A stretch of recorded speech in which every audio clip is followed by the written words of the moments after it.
Ladies and gentlemen, I bet you were wondering one day what it would be like to flip a house. I'm sure there's members of our audience over there that are saying, man, I watched this HGTV flip or flop, flop or flip, and I noticed how much money they're making. They're making like $60,000, $70,000, $80,000 per flip. Man, I can do that if only I had enough money to get this started. Well, today we're going to talk a bit about that and how to get money. And one of the avenues on how to get money to fund a flip is through hard money lending. And we'll go ahead and go around the corner, around the table and do some introductions. I'm Rob Kyleman. I'm Joshua Britt. All right, real estate agents, investors, and co-hosts of the Real Estate Talk podcast. And joining with us today is Mr. John Eubanks from Commercial Lending LLC. That's correct. Your hard money lender. You finance rehabs, construction loans, and what else? Land acquisition. Oh, okay. So lots of different things that you do to provide money and resources for people out there that want to get into the investment game. John, thanks for coming on the show and welcome. Thank you very much. All right. Appreciate it. All right, John. So I'm going to start off with all the questions. I got all the hard stuff for you. I went online and I said, okay, what are the hardest questions that we can interview a hard money lender or a private lender? What are the hardest questions? So I'm coming to you with all the questions that are found online, and we're hoping you're going to give everybody the answers they're looking for. So first question is, can you explain to us in simple terms what hard money lending is?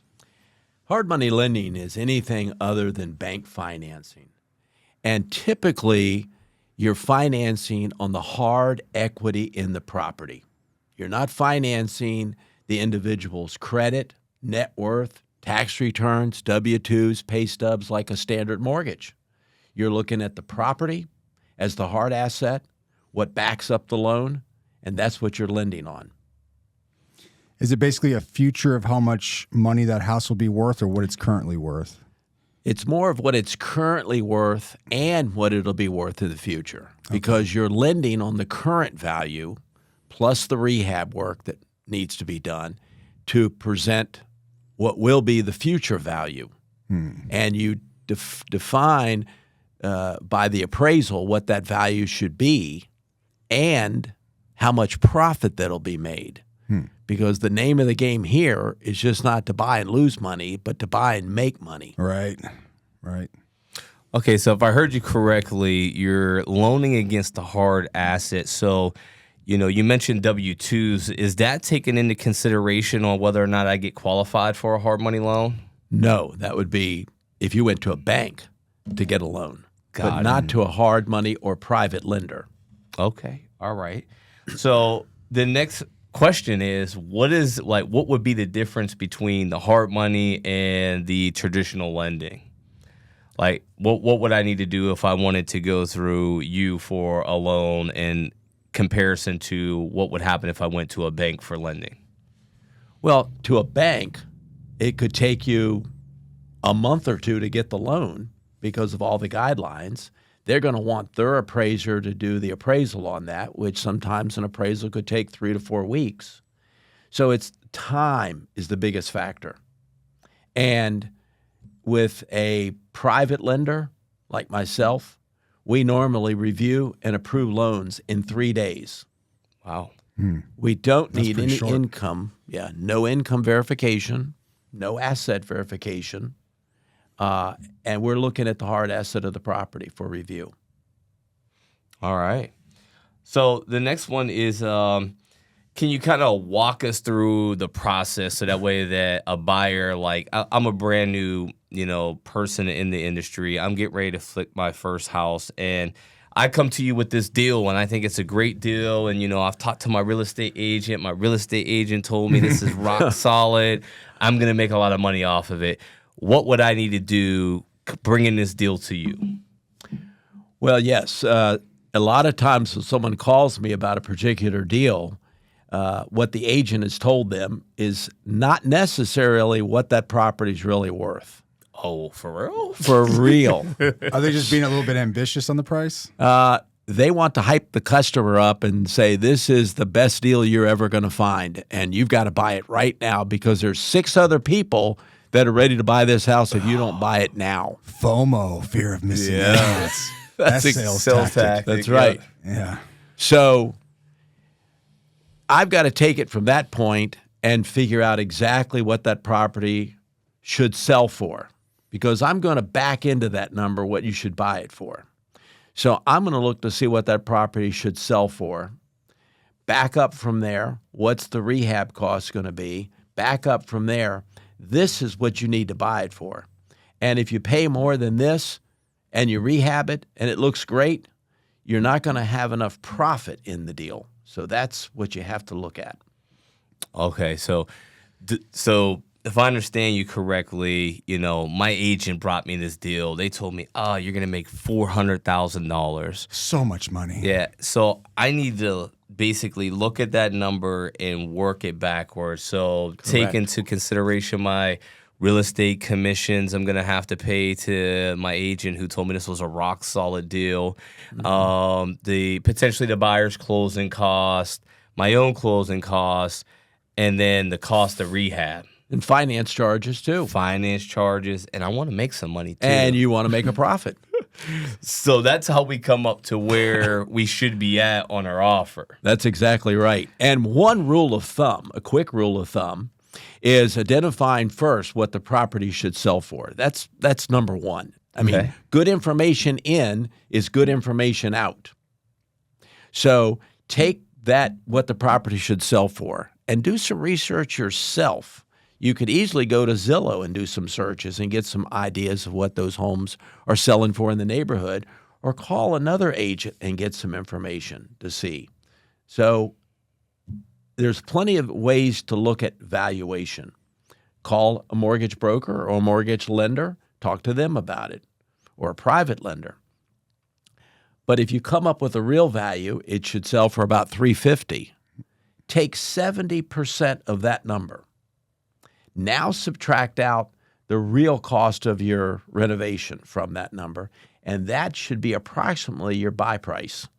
You're going to be a whole lot closer to what you need to buy it for, because the 70% number, the 30% discount there, is going to represent real estate commissions, interest and closing costs on your loan, and at least a 10% profit margin. Got it. So that makes sense. Yeah, it's a simple math. So now, And that's called a residual method. You're starting from what it should sell for, and you're pushing your way back to what you need to buy it for. okay, so let's just play this scenario out, right? My agent said that it's worth $400, John. Well, I'm gonna get $400. I'm gonna make it look beautiful, and I'm gonna get $400.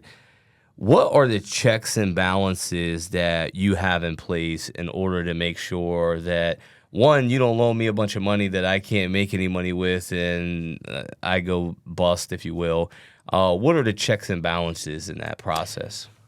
Well, the first thing I'm going to do is get the address from you, get a list of the repairs that you've come up with, what it's going to cost to fix it, show me some photos of the inside and outside of the property, and from your agent, show me at least 3 comps in that neighborhood that support that $400,000.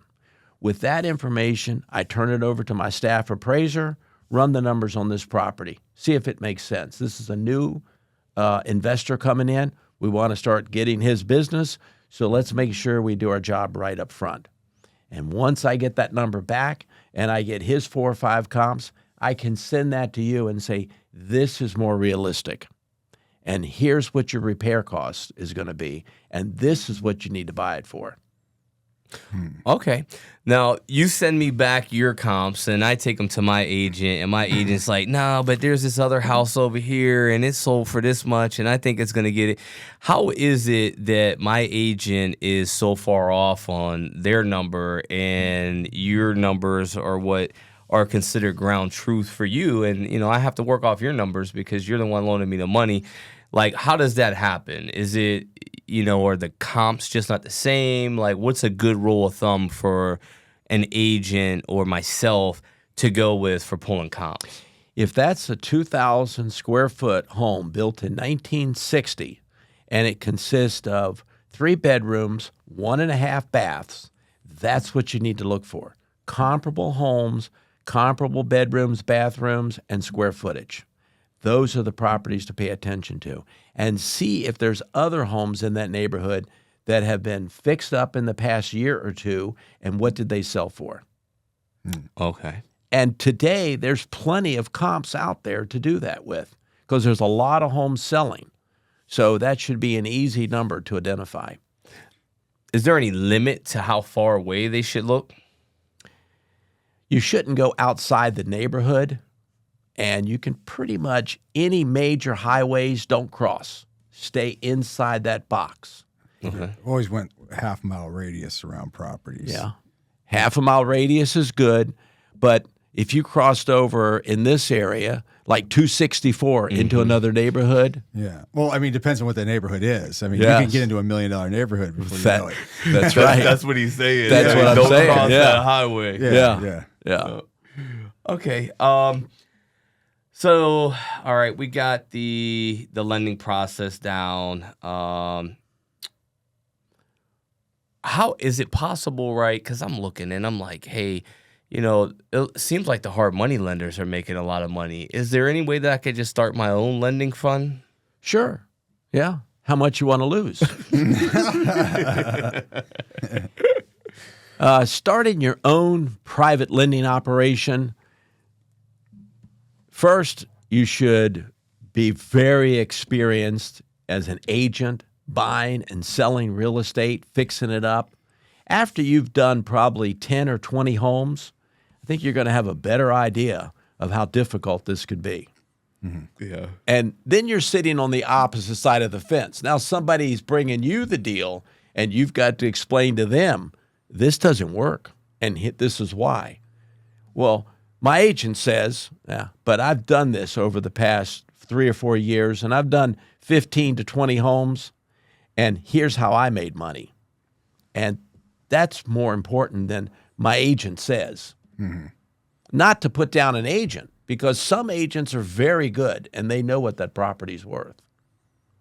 So what would the stress be like? I imagine that this is like a stress. I got $300,000 on this one, another $500 on that one. You know, is that stressful? Or? You know, people ask me, how do I approve a loan? Yeah. And I've used this illustration a lot. Now, right now, at the local Cadillac dealer, you could buy a brand new Escalade for $125,000 sitting on the showroom floor. Do you want to go buy that car today for $125,000? No, Are you sure? I'm sure. Okay. But what if you could buy it for $100,000?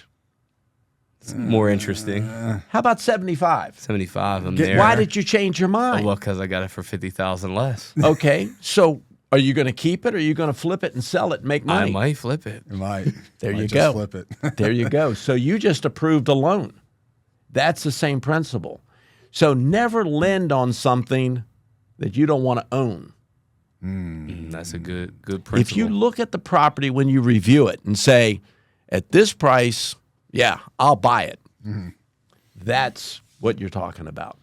So move the buyer out of it and put yourself in that position and say, if I had to own this, I would be happy with this. And that's called calculated risk. You've go. just calculated the risk by which you would buy that car. Yep. Let me ask you a scenario. Okay. All right. I'm going to pretend like I never flipped a house before. Hey, John, you know, I found this house. They want $300,000 for it. My agent found it on the MLS for $300,000. He thinks it's worth $400,000 when it's done. I don't got no money though, and I got a 500 credit score. How can I flip this house? That's going to be very difficult. But I do have people that call me in those scenarios. Yeah. Recently, I had one in Chesapeake that called me, and I've got the property under contract and gave me the number, and I looked at what it was worth and the price and what it needed. It was a rental property. A friend of this person was selling it. Yeah. So I ran the numbers, and I said, so what are you buying it for? I'm buying it for $125,000. No, it was an in-unit townhouse. It needed quite a bit of work. And I said, Go back and see if you can get it purchased for $95,000. Okay. And sure enough, 2 weeks later, okay, I got the seller to lower it to $95,000.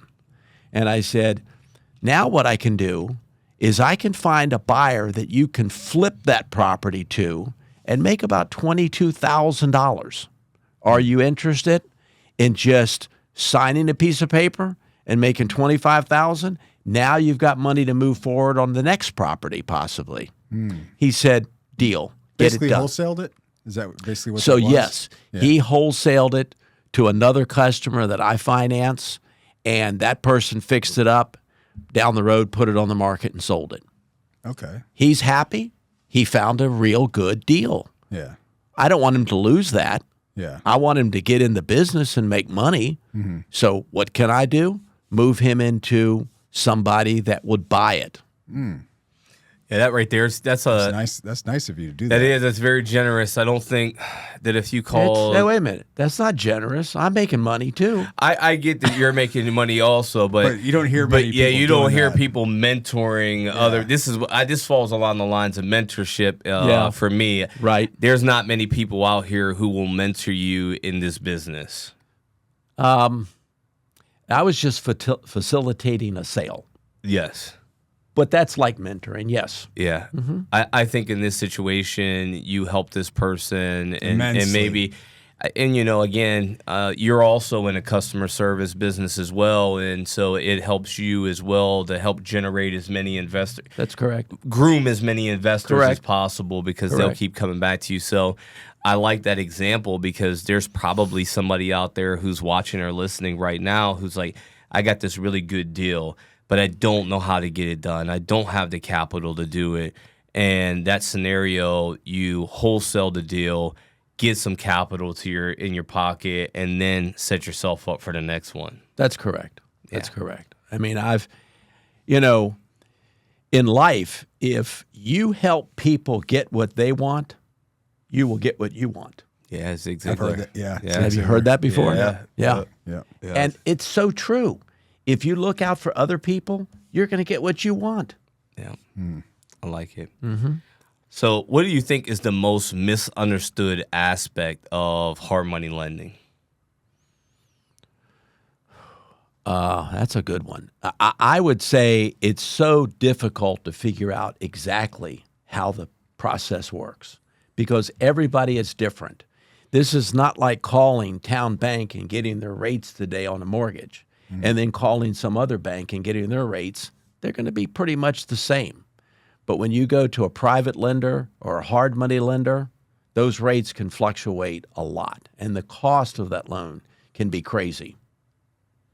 Now, So you need to shop. You need to shop.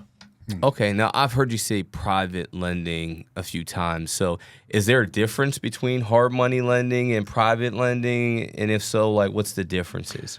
Well, most hard money loans is an individual that's a broker, and he brings that deal in, and then he shops it around to other hard money lenders. And then he finds somebody that's interested in that loan, and then he presents it to them. But my company, Commercial Lending, and how we work is we're a private lender. It's our money. We don't shop it around, nor do we sell the loan off. In 24 years, never sold a loan off. And we'll review and approve that loan in approximately 3 days, and you pay no appraisal and no money up front for us to make that decision and send it to you in writing, a commitment letter for you to sign so we can go to closing. You're not going to find that at all in a hard money lender. Yeah, no, it's not. They're going to charge you fees up front to look at the loan. If they can't get it done, you lose the fee. They're also going to charge you points, and that would be 1% of the loan amount. So, So- for $100,000, it's $1,000 for 1,000, Yeah. 2,000, 3,000, whatever that is. And then you're going to have to make monthly payments on that loan from the day you close until that loan is paid off. Interest is accruing. You got to make payments. So In that scenario, you had to pay money up front to get the loan. You have to pay monthly payments at the same time you're trying to spend your money to fix the property up. Private lending, the way we work it, there's no points. There's no fee up front to review your loan. There's no monthly payments. And that's up to a 6-month loan. We want that property finished as soon as possible and back on the market, hopefully in 3 to 4 months. I think that's a reasonable time. Yeah. And that gives you marketing time to get it sold, a couple months. But let's say you need more time. We'll give you a 90-day extension, not a 30 or 60, but a 90-day extension for free. Wow. So if you borrowed $100,000 from Usually that me, costs more. To get It that does. extension. And normally we'll have you refinance it, pay more points, and get more money. So, yeah, I like this process here. or they tack it on. Oh, yeah, they tack it on. It's under contract. It's going to pay off in 30 days. Okay, well, that'll be another $5,000. Yeah. Yeah. Yep. Oh, well, do I have an option? No. So with us, if you borrowed $100,000, we're just 10% fixed cost loan. So your payoff day one is 110. 100, 10% is 110. 6 months from now, it's 110. After the extension, it's 110. Nice. That's pretty easy to understand. It's very good. That's the simplest math. Everything else with points and that prime, some of the rates they charge are like prime plus 5 or prime plus 4. That math gets difficult, especially for somebody new. This is probably a better way of going through it. How much was the down payment again when you do the loan? Normally, I have to look at the file. But if someone calls me and says, I bought this property for $300,000, okay, I'm going to normally want 20 to 30% down.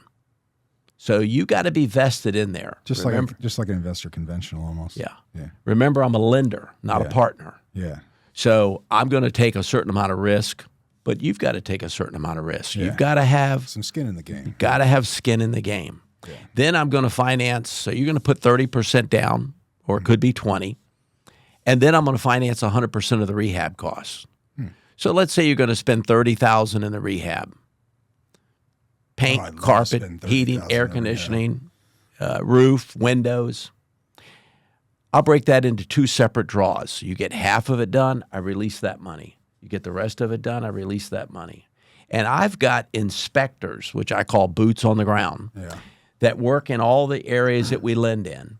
And they come by and inspect that property to see how things are progressing and see if you need any help or advice on certain repairs so that you get it finished and it looks great and it's on the market.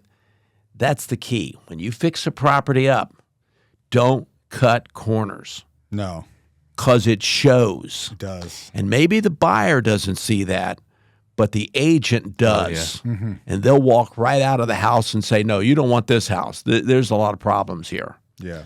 Oh, no, this is exactly where we want to live. No, it isn't. Let's go. Get in the car. That's right. I mean, That's exactly No right. lie, I do that with buyers yeah. too. I'm like, they didn't do this, they didn't do that. That's right. This is wrong. This is not right. This is cut wrong. That's They right. didn't install this. They didn't put any caulk here. That yeah. I hear what you're saying. Yeah. So what are the top 3 things that, someone looking to get into flipping houses, what's the top 3 things that you would say they should know before they get into this? I think they should possibly work with somebody that's got experience, number one, to really learn. Agree. Because you don't want to make a mistake on a $300,000 or $400,000 investment. If you're going to flip properties, this is probably one of the biggest investments you're going to make. And you've got to know everything that it's going to take to make profit on that transaction. So partner with somebody. Find somebody that does this work, or partner with a contractor that you know that does quality work. Why don't we team up together, put our resources together? Let's buy this home together. Let's both learn how to do this. The TV shows, there's a lot of editing on those shows. Yeah. That Looks like you're it only not- takes 5 days to do it. Exactly. or a half an hour as the show is. Yeah. And you're there a half an hour later going, wow, I could do that. And make 80 grand. Oh my God, In a look what half they hour. made. And they thought it was going to sell for 400 and it sold for 450. Oh my gosh. Yeah. If only it was like If All only. the high points. Yeah, that's right. In the past 10 years, I've never seen somebody that came in and bought a property for 50% of its value. And it doesn't need any work at all. Yeah. Now, I get a lot of folks that are like, yeah, I want to get into the flipping game, but I just want little cosmetic things like, paint Yeah. and like paint. You guys want to like rip apart bathrooms, knock down walls? No, nothing like that. Just paint, maybe replace a vanity, maybe replace the appliances. You get any of those? Right. Yeah, people always talk to me about paint. What color should we paint? That's easy. White. White. White, and white. How can you go wrong? And they think, oh, I think we should paint some rooms like a light blue or some teal color or maybe some pink color in a bedroom for maybe a child. White. That's the answer. They're overthinking it. They're overthinking it. Yeah. You're not going to live there. Yeah. it's Right. Neutral colors, neutral furnishings, stuff that most people would like. Yeah. Yeah. Now, I wouldn't appealing put- to a broad audience. I wouldn't put white carpet in, No. of course. Showing day 4, it would be already destroyed. Yeah. The next one is, what do lenders look for in a potential borrower? The first thing I'm going to ask is for experience. And what I don't want to hear is, I used to do this 10 years ago, but when the market took a downturn, I stopped doing it for a while, and I want to get back into it now. Okay. How much money do you have? What does that say to you, though, when somebody says that? Oh, it sends off a lot of signals that I'd better be careful. Because the first thing I'll say is, how much money do you have to invest? How much do I need? Okay, well, how much do you have right now in dollars and cents? I'm looking for a number. Yeah. Well, I could get my hands on whatever I need. Okay, you got $100,000? Oh, it would take that much? Well, how much can you get your hands on? And so you automatically know that this isn't going well right there. And so, yeah, I have to screen the people because I don't want to waste any more time than I have to. But then I've talked to people. If you find a deal of the century, you call me, and I'll walk you through it and see if it's really something that we can work on. That's all I can do. I mean, I don't really care if they've had a bankruptcy 5 years ago or they had a car repossessed. I want to make sure the property makes sense because that's the collateral. But we will run the credit to make sure the IRS or the federal government's not looking for you. Yeah, so don't put any liens on your assets. Exactly. That's right. It's important to know that. Yeah. Okay, so what advice would you give to somebody who's looking to get started for the first time? Well, probably 3 things. You need some money. You need to know how to get a contract in there to fix the property up. So you need to have a contractor in mind. And you need to be able to really calculate what that property's worth and what you're going to buy it for. And I can help you with that. Okay. You need some experience. You need to, work with somebody that's got experience. I think I said that earlier. Yeah, do a But joint venture. You gotta learn. I mean, you can't be in this business. You don't jump into the deep end if you can't swim. Okay, Yeah. you can wade in and watch your friend out there in the deep end helping put this deal together, but just don't jump into the deep end. All right. And so if there was, in closing, if there was like one, like for the people out there who are like trying to negotiate a deal, right? They're with someone, then they're trying to negotiate the deal to make the most amount of money possible. What advice would you give to them in the negotiation of the deal? Well, you're probably not going to find a deal on the MLS with a real estate agent. Okay. Okay? Yeah. That's number one. If you want to find a deal, farm a neighborhood, find properties that need repair, knock on the door. Find properties that looks like nobody's living there, put a flyer in the door. If you want to see if nobody's living in the house, this is a really good idea. Go to the Dollar Tree, get a Mylar happy birthday balloon, and tie it to the doorknob. If that balloon is still there in 3 or 4 days, nobody's living there. That's a good one. I haven't heard that. Because Never thought of if you showed up to your house and there's a happy birthday balloon tied to the doorknob, are you going to leave it there for 3 or 4 days? No. Oh. So if I come back the next day and it's gone, somebody's living there. I need to know that, so I got to go knock on the door and talk to them. I've told that to people, this property's going to foreclosure, and I don't know if anybody lives there. Put the balloon on the doorknob. That's a good one. And there's your signal. Nice. All right. Well, final thoughts, Josh. What do you got? I think that if you're going to get into this, I definitely would take John's advice on get started with a JV with somebody, go underneath the wing of somebody who's already doing it and learn from them, an apprenticeship, if you will, of sorts, because, once you're out there and you're in it, it's sink or swim. And you don't want to find out you can't swim when you're in it. Mm-hmm. Exactly. Yeah, I would agree. And, I get started with you, joint ventures, doing flips. And there's so much you learn when you're with somebody and you can understand the rhythm of way things should go, when you should check on contractors, where you're going to get supplies for resources. I got this mom and pop shop for flooring. I got this mom and pop shop for lumber. I got this mom and pop shop for drywall. Whatever the sources of your materials are, you need to have your costs dialed in low. Then you got to find your handymen and your contractors. So this guy charges this much for bathrooms. This guy only charges this much for flooring. This is my roofing guy. He's got the best prices. This is my, my landscaper. He's got the best prices. So, and then they won't become good prices anymore. Then you got to find your next one. But you have to have all that dialed in and know how to source new labor and new materials when that resource dries up. So I think that's another part of it, to keep your costs low so that you can have better margins after you sell the property.